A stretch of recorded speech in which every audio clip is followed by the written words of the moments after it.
Hello guys, welcome to the video of Health Spot. This one kitchen ingredient has as many benefits for the skin as for your meals. Yes, we are talking about garlic.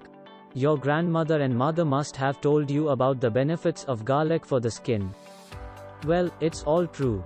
Garlic has allicin that's antibacterial and antifungal. It also has anti-inflammatory properties, reduces swelling, and improves blood circulation.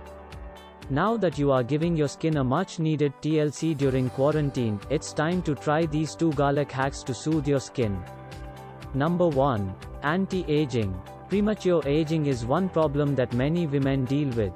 Pollution, exposure to UV rays, and unhealthy lifestyles all contribute to free radical damage that leads to signs of aging showing up on your skin.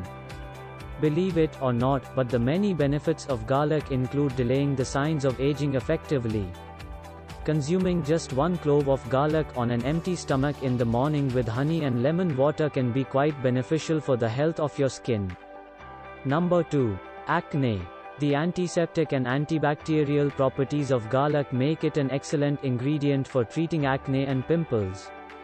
When applied topically to acne, it kills the bacteria settled deep inside the pores and helps reduce inflammation. Extract the juice of a few cloves of garlic, add a few drops of honey to dilute it and apply on the acne using a ball of cotton. Leave it on for not more than 5 minutes and wash with water. It will help reduce the inflammation and redness and give you clear and flawless skin with continued use. It can also be applied to spots and blemishes to heal them faster. Thanks for watching. If you find something useful in this video, please like, share and subscribe.